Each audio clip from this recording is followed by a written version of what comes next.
প্রথম শ্রেণীর ছেলেমেয়েরা তোমরা দেখো আমার বই বলে একটি বই পেয়েছো। এই বইয়ের আমরা 138 পৃষ্ঠা পর্যন্ত আগে করেছি। আজকে 139 পৃষ্ঠা থেকে শুরু করছি। 139 পৃষ্ঠায় তোমাদের একটা গল্প আছে। গল্পটা আমি বলেছিলাম বড়দের কাছ থেকে শুনে নিতে। আমি বলেও দিচ্ছি, তোমরা হয়তো এর মধ্যে জেনেও গিয়েছো। একটা সিংহ একদিনকে গুহায় বসেছিল, সে বিশ্রাম নিচ্ছিল, ঘুমাচ্ছিল হয়তো। তখন একটা ইঁদুর আসে এবং সেই ইঁদুরের আওয়াজে হোক বা ইঁদুরের লেজের জন্যেই হোক বা ইঁদুরটা গায়ে চেপে গিয়েছিল, যে কোনো কারণে হোক ইঁদুরের জন্যে সিংহের ঘুম ভেঙে যায়। তখন সিংহ ইঁদুরটিকে ধরে ফেলে এবং প্রাণে মারতে চায়। তখন ইঁদুরটা সিংহকে খুব কাতরভাবে বলে যে, সিংহমশাই, আপনি তো বনের রাজা, আমাকে মেরে আপনার কী লাভ হবে, বরং আমাকে ছেড়ে দিন। তখন সিংহ দয়া করে ইঁদুরটিকে ছেড়ে দেয়। ইঁদুরটা তখন প্রাণ ভয়ে হোক বা মনের আনন্দে হোক ওখান থেকে পালিয়ে যায়। এরপরে এই পৃষ্ঠায়, তারপরে পৃষ্ঠায় দেখো ছড়াটা, মানে গল্পটার শেষের অংশটুকু, সিংহটা একদিনকে কোনো এক ব্যাধ বা শিকারীর জালে ধরা পড়েছিল। এবার শিকার যখন সে যখন ধরা পড়েছে জালের মধ্যে, তখন তার হুম্বি তম্বি আওয়াজ, গর্জন, তাতে একদম আকাশ বাতাস বন কেঁপে উঠছিল। সেই চিৎকার শুনে ইঁদুরটা কাছাকাছি থাকতো, সে কিন্তু এগিয়ে এলো। এগিয়ে এসে দেখলো কি, আরে আগের দিন যে সিংহটা আমাকে ছেড়ে দিয়েছিল সেই সিংহটাই তো ধরা পড়েছে। সে তখন তার ধারালো দাঁত দিয়ে কুটকুট কুটকুট করে সিংহের জাল কেটে দেয় এবং সিংহ জাল থেকে বেরিয়ে আসে। বেরিয়ে আসবার পর দেখো এদের দুজনের মুখ দেখে কি সুন্দর লাগছে। মানে ইঁদুরটাও খুব খুশি যে ওকে একদিন ছেড়ে দিয়েছিল দয়া করে, তার জন্য সে আজকে উপকার করতে পেরেছে। আবার সিংহটাও খুব খুশি যে ও আজকে বড়সড় একটা বিপদ থেকে বাঁচলো। তো এইটা আমি বলেছিলাম তোমাদের লিখতে, তোমরা লিখেছো কিনা আমি জানি না, কিন্তু আমি তোমাদের জন্য একটা লিখেছি। দেখো ছবি অনুযায়ী আমি কিন্তু তোমাদের দিকে আস্তে আস্তে বলছি। আগের পৃষ্ঠা দেখো যেটা আছে, সেই পৃষ্ঠা অনুযায়ী আমি কতগুলো বাক্য লিখেছি। সিংহ ও ইঁদুরের গল্প। একদিন একটি সিংহ, তোমরা তার যুক্তবর্ণ বেশি বড় করে লিখতে পারবে না, মানে যুক্তবর্ণ যত কম থাকবে তত ভালো। একদিন একটি সিংহ তার গুহায় আরাম করছিল, ঘুমাচ্ছিল বললে ঘুমাচ্ছিল, চয়ে ছয়ে এটাকে এড়িয়ে গিয়েছি। একটি ইঁদুরের জন্যে, 2 নম্বর ছবিতে, একটি ইঁদুরের জন্যে তার ঘুম ভেঙে যায়। যাই বানান উঞ্জায়াকার অন্তস্থ, আমি আমরা হলে হর্ষই হয় আর সে তাহারা হলে অন্তস্থ হয়। 3 নম্বরে কি, সিংহটা রেগে যায়, সে ইঁদুরটিকে ধরে মেরে ফেলতে চায় বা মেরে ফেলতে যায়। 4 নম্বরে দেখো বলছে, ইঁদুরটা তখন বলছে যে আমাকে ছেড়ে দিন, আমাকে ছেড়ে দিন, এরকম কিছু একটা বলছে। ইঁদুরটি সিংহের কাছে তার প্রাণ ভিক্ষা চায়। এই ভিক্ষা বানানটা আমি কয়মূর্ধন্যস্বয় আকার যেটা, সেটা লিখেছি। তোমাদের যদি একটু কষ্ট হয় তাহলে তোমরা এই জিনিসটা একটু ভালো করে দেখে নাও। 5 নম্বরে কি হলো, দয়া করে সিংহটিও তার প্রাণ দান করে। প্রাণ দান করে মানে কি, প্রাণ উপহার দেয়, মানে মেরে ফেলে না। ইঁদুরটা তখন পালিয়ে যাচ্ছে। এরপরের যে পৃষ্ঠার যে ছবিগুলো আছে, সেই ছবিগুলোর তারও যে বাক্যগুলো, সেই বাক্যগুলোও দেখো। 6 নম্বরে বলেছি, একদিন সিংহটি এক ব্যাধের জালে ধরা পড়ে। সিংহের গর্জন শুনে সেই ইঁদুরটি ছুটে আসে। ইঁদুরটি তার ধারালো দাঁত দিয়ে জালটি কেটে ফেলে। সিংহ জাল থেকে বেরিয়ে আসে। সবশেষ হচ্ছে, এরপরে সিংহ আর ইঁদুর 2 বন্ধু হয়ে যায়। এই বন্ধু হয়ে যায় ন-ধ। এই ন-ধয়ের ব্যবহারও তোমাদের একটু কঠিন মনে হতে পারে, আস্তে আস্তে শেখো, 2-1টা যুক্তবর্ণ তোমাদের দিকে শিখতে হবে। তাহলে এরকমভাবে আমাদের গল্পটা কিন্তু শেষ হয়ে গেল। এরপরে এই গল্পটা লিখতে তোমাদের 1 ঘন্টার বেশি টাইম লেগে যাবে। এরপর দেখো কি বলছে, let's make words with a, spell and pronounce. তাহলে এ মানে উচ্চারণ হয়। এখানে দেখো প্রত্যেকটা আমরা লিখবো, মানে প্রথমে পড়বো, পড়ার পর একবার লিখবো। লেখার কাজটা তোমাদের আমি আজকে আর দেখাচ্ছি না, কিন্তু তোমরা সবসময় একবার B A D bad, H A D had, L A D lad, P A D pad, পরপর নিচে উপর নিচে বা পাশাপাশি এরকম করে একবার লিখবে। একবার লিখলে কী হবে, হাতের লেখা ভালো হবে আর উচ্চারণটাও সঠিক হয়, তোমার বানানটাও মনে থাকবে। আমি এখানে তোমাদের দিকে একবার পরপর পড়ে দিচ্ছি। বিএডি ব্যাড, ব্যা, এই ব্যর উচ্চারণ হয়, সেটা গুরুত্বপূর্ণ। H A D had, L A D lad, P A D pad, S A D sad, B A G bag, L A G lag, R A G rag, T A G tag. এটা কিন্তু ওয়াগ, ওয়াগ না, ওয়াগ উচ্চারণটা এটার একটু কিন্তু আলাদা। FAN fan, MAN man, PAN pan, RAN ran, VAN van. তার মধ্যে এই RAN র্যান এটা কিন্তু রান, র্যান, রান ও একটু জটিল তোমাদের পক্ষে। ভার্ব বা ক্রিয়াপদ বা অ্যাকশন ওয়ার্ডস এগুলো তোমাদের দিকে এখন অতটা শেখানো হচ্ছে না। এটা ভার্ব থেকে এসছে, ran, van. BAT bat, CAT cat, FAT fat, MAT mat, RAT rat, আর একটা হয় HAT হ্যাট হয়। এরকম করে আমরা নিজেরাও কিন্তু অনেকগুলো নতুন নতুন বানাতে শিখব। এবার ছবি দেখে লেখো। তাহলে এখানে কি আছে? BAT সব কিন্তু স্মল লেটারে লিখব, BAT ব্যাট। তারপরে এটা আচ্ছা নিচেরটা এটা কি আছে? Cat, CAT cat. তারপরে এটা কি? LAD ল্যাড, বয় মানেও ল্যাড, মানে বয় মানেও ছেলে, আর ল্যাড মানেও ছেলে বা বালক। BAG ব্যাগ, এ লিখলে জিটা এরকম করে খুব সুন্দর করে লেখা যায়, BAG bag. MAN man, FAN fan. তাহলে 141 পৃষ্ঠা পর্যন্ত আমাদের এখন হলো। এরপরের পৃষ্ঠা দেখো, খুবই সহজ সহজ কিছু অঙ্ক আছে, এগুলো অনায়াসেই আমরা পারবো। 7 থেকে 2 বাদ দাও। তোমরা যদি শিখে গিয়েছো বা দেখতে পাচ্ছ তাহলে ভালো জিনিস। 7 থেকে 2 বাদ দিলে, 7 থেকে 1 বাদ দিলে 6, 2 বাদ দিলে 5। তাহলে এখানে দাগ টেনেছে, দাগ টেনে দুটো কেটে দিয়েছে। আমার মনে হয় তোমরা এখন যারা 1-এর মাঝামাঝিতে পড়াশোনা করছো তারা অনায়াসে চোখে দেখেই লিখতে পারবে। বারবার এখানে কিন্তু দাগ দেওয়ার দরকার নেই। 5 থেকে 1 কমিয়ে দিলে, যে কোনো সংখ্যার থেকে 1 কমিয়ে দিলে তার পূর্ববর্তী সংখ্যা হয়, 5-এর পূর্ববর্তী বা আগের সংখ্যা হচ্ছে 4। তাহলে 7 থেকে 2 বাদ দিলে 5 হয় এখানে, তাহলে 5 লিখলাম বাংলায়। 5 থেকে 1 বাদ দিলে 4। 9 থেকে 3 বাদ দিলে, 9 থেকে 3 বাদ দিলে 6 হয়।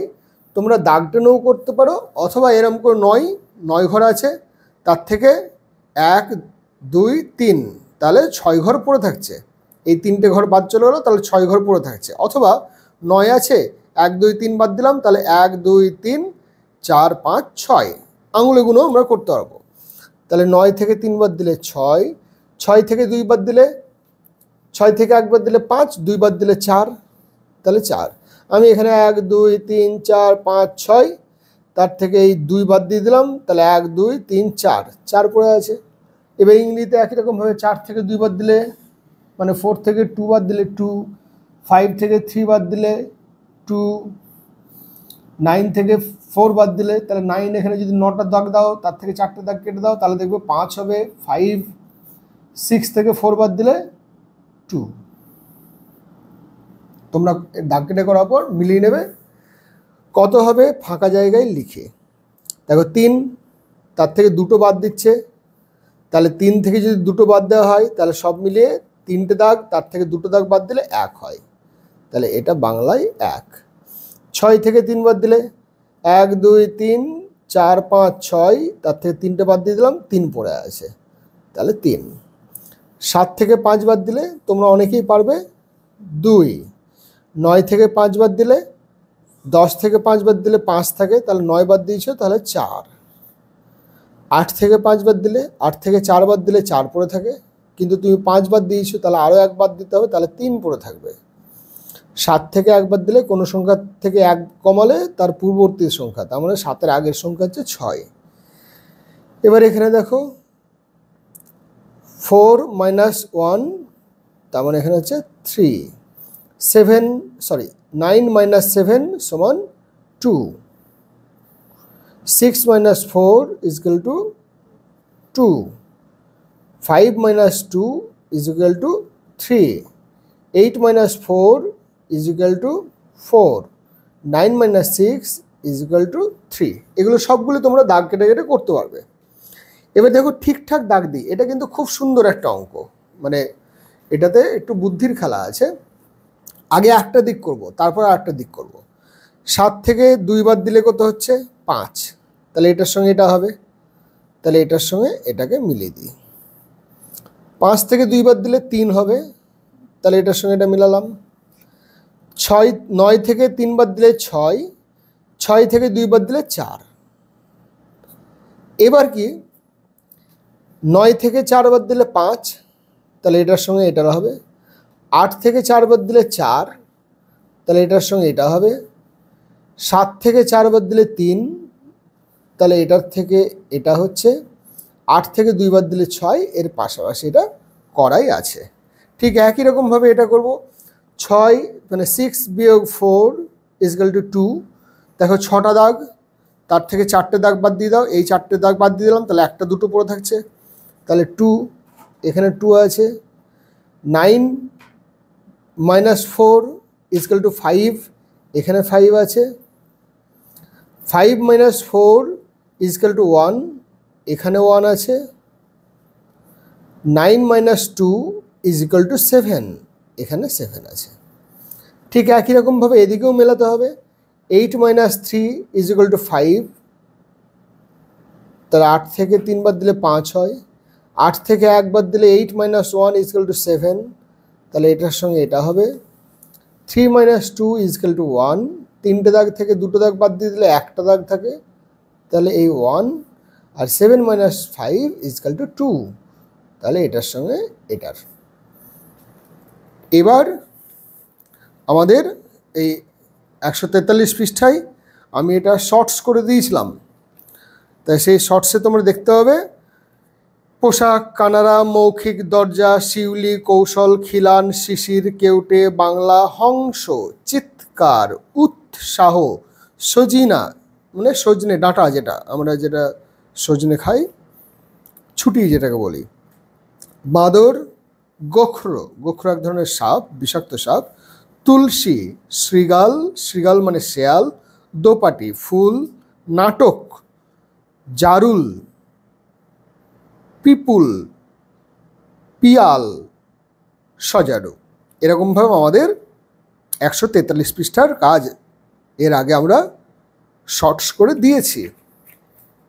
এরপরে দেখো এখানে 144 পৃষ্ঠায় একটা ছবি আছে। এই ছবিটা আঁকবো এবং তারপর রং করব। ডট ডট ডট ডটগুলো যেগুলো দেওয়া আছে সেগুলোকে আঁকবো, লাইনটাকে টানবো এবং তারপরে রং করব। সে কাজ পরে হবে। এখন দেখো এখানে ছবিটা ভালো করে দেখো। বেশ বনের মধ্যে বাঁদর গাছ থেকে ঝুলছে, হরিণ আছে, ফুল আছে, দূরে গাছ ঝোপ আছে, পুকুর আছে, পুকুরে মাছ, শ্যাওলা, বক, তারপরে পানকৌড়ি, হাঁস, পুকুরের পাড়ে পাতা, অনেক কিছু আছে এরকম। এবার এটা ঝটঝট করে একবার পড়বে এবং তারপরে নিজে একবার লিখবে। বারবার বলছি, যা কিছু এখন পড়বে সব একবার প্রত্যেকটা পৃষ্ঠার কাজ জন্য একবার করে অন্তপক্ষে নিজেরা লেখো। লিখলে দেখবে হাতের লেখা ভালো হবে। আর তোমাদের দিকে বলে দিচ্ছি, আমি তো লিখি, আমি মাস্টারমশাই আমি লিখি, আমার হাতের লেখা ভালোই হবে, কিন্তু আমি জানি খুব ভালো করে যারা লেখে, 3 বহু ছেলেমেয়ের আমি হাতের লেখা দেখেছি যে কোনো অংশেই আমার থেকে খারাপ নয়, এত সুন্দর লিখতে পারে আপনাদের বিশ্বাস হবে না। মানে আপনারা যারা বড়রা তারা ভাবছেন যে 1, 2 এর ছেলেমেয়েদের হাতের লেখা আর কি এমন বড় হবে, এত ম্যাচিউর লেখা, ছোট ছোট করে খুব সুন্দর করে লেখা, ভাবতেই পারে না যে ম্যাডামের হাতের লেখা নাকি মেয়েটির হাতের লেখা। তাহলে ছেলে মেয়েদের যত ওরা লিখবে তত বেশি হাতের লেখা ভালো হবে। তাহলে এবার পড়ো, এই দেখো বন, দেখো বানান দয়েকার ক্ষয়কার হয়, দয়েকার খও হয়। এই দেখো বন, বনে অনেক গাছ, গাছে গাছে ফল ফুল, বনে থাকে পশু পাখি, বনের পাশে নদী, নদীতে আছে মাছ, নদীর ধারে বক হাঁস, তারা সবাই সাথী। তাহলে সবাই কিন্তু মিলেমিশেই থাকে। দেখো মানুষ যদি বনের মধ্যে না ঢোকে কিনা, তাহলে বনের গাছও ঠিক থাকবে, বনের মধ্যে বাঘও ঠিক থাকবে, হাঁসও ঠিক থাকবে, হরিণও ঠিক থাকবে, সব কিছুই ঠিক থাকবে। বাঘ সমস্ত হরিণকে শিকার করে খেয়ে নেয় না, তাহলে তো বাঘ নিজেও খেতে পারবে না। মানুষ যে পৃথিবীতে আজ পর্যন্ত কত বাঘ শিকার করেছে, এখনও করে যাচ্ছে, তার হিসেব কিন্তু নেই। তাহলে এটা খুব সুন্দর একটা ছবি, এর থেকে আমরা পড়লাম এবং কি জানতে পারলাম যে এই বনের মধ্যে খাদ্য এবং খাদক এরা সবাই কিন্তু মিলেমিশেই থাকে এবং এই করেই প্রকৃতি নিজের যে বৈশিষ্ট্য সেই বৈশিষ্ট্য ধরে রাখে। তাহলে আরেকবার পড়ো, এই দেখো বন, বনে অনেক গাছ, গাছে গাছে ফল ফুল, বনে থাকে পশু পাখি, বনের পাশে নদী, নদী বানানটা খেয়াল করো না, ন দয়ে দীর্ঘী, নদীতে আছে মাছ, মাছ মানে মৎস্য, নদীর ধারে বক হাঁস, তারা সবাই সাথী। এবার এই কাজটা করার পর আমি বলবো এর থেকে কিছু অর্থ লেখো। দেখো বন, বন মানে কি? বন মানে হচ্ছে অরণ্য, অ র মূর্ধন্যয় জফলা, অরণ্য হয়, আবার জঙ্গল হবে। বন মানে বনানীয় হয়, তাহলে অরণ্য জঙ্গল। বনে অনেক গাছ, তাহলে গাছ, গাছ মানে কি? গাছ মানে বৃক্ষ, বয়েরই কয় মূর্ধন্যস্বয়ে। এবার প্রথম শ্রেণীতে যুক্তবর্ণ বেশি নাই, কিন্তু তাও লেখো, লিখলেই আস্তে আস্তে অভ্যেস হবে। গাছে গাছে ফল ফুল, তাহলে ফুল মানে আমরা কিন্তু একটা জিনিস জানি, ফুল মানে কুসুম, কয়াসু দন্তস্বয়াসু ম, পুষ্প হয়, পুষ্পতে তোমরা বানান ভুল করবে, তার জন্য পুষ্প লিখলাম না। বনে থাকে পশু পাখি, পাখি মানে কি? পাখি মানে পক্ষী বা খেচর, পক্ষী প কয় মূর্ধন্যস্বয়ে দীর্ঘী বা খেচর, ক্ষয়ে চরে তাই খেচর বলে, খেচর। বনের পাশে নদী, নদীর এখন অর্থ তোমরা লিখতে যেও না, তখন ওই স্রোতস্বিনী বেগবতী এই ধরনের বানানগুলো ভুল হয়। আচ্ছা লিখে নাও, নদী, বেগবতী, বেগবতী, স্রোতস্বিনী হয়, তটিনী হয়। নদীতে আছে মাছ, মাছ মানে কি? মাছ মানে হচ্ছে মৎস্য, ম খন্দিত দন্তস্ব, মছলি। নদীর ধারে বক হাঁস, হাঁস মানে হজনন্দ আকার দন্তস্ব, হাঁস মানে হংস। তারা সবাই সাথী, সাথী মানে কি? সাথী মানে সঙ্গী, বা সাথী মানে বন্ধুও হয়, ব নয় ধায় হর্ষ, বা সাথী মানে মিত্র, ময়াসী তয়েরা ফলা। তাহলে এতগুলো আমি জিনিস জানলাম। তাহলে শুধুমাত্র পড়বো তা নয়, পড়ার সঙ্গে সঙ্গে আমাকে কিছু জিনিস লিখতেও হবে। এর পরের পৃষ্ঠায় খুব সহজ সহজ অঙ্ক আছে, এটা করেই আজকে তোমাদের ছুটি। এক এক করে কমছে, রইল না আর একটাও, পেলাম শূন্য। এটা তোমাদের দিকে শেখাচ্ছে যে কোনো সংখ্যার থেকে এক কমালে তার পূর্ববর্তী সংখ্যা হয়। 5 থেকে 1 কমালাম, মানে 5টা ছিল, একটা উড়ে গেল, তাহলে 1 2 3, 1 2 3 4, তাহলে 5 থেকে 1 কমলে 4। 4টে ছিল, তার থেকে একটা উড়ে চলে গেল, তাহলে 1টা 2টো 3টে, তাহলে 4 থেকে 1 কমলে 3। এবার 3 থেকে 1 কমলে কী হবে? তাহলে তার আগের সংখ্যা 2। 2 থেকে 1 কমলে কী হবে? তার আগের সংখ্যা 1। দুটো আঙুল ছিল, একটা আঙুল বন্ধ করে দিলাম, দুটো আঙুল ছিল, একটা আঙুল বন্ধ করে দিলাম, তাহলে কি হলো? একটা আঙুল থাকলো। তাহলে 2 থেকে কমলে 1, একটা আঙুল ছিল, সবটাই বন্ধ করে নিলাম, আর থাকলো না, তাহলে 1 থেকে 1 বিয়োগ করলে 0। তাহলে এইভাবে আমরা কিন্তু একটা ধারণা পাচ্ছি যে কোনো সংখ্যার সঙ্গে 1 যোগ করলে তার পরবর্তী সংখ্যা, আর কোনো সংখ্যার সঙ্গে 1 বিয়োগ করলে তার পূর্ববর্তী সংখ্যা হয়। তাহলে আজকে এ পর্যন্তই। পরের দিন আমরা আজকে 146 পৃষ্ঠা পর্যন্ত করলাম, পরের দিন 147 পৃষ্ঠা থেকে করব।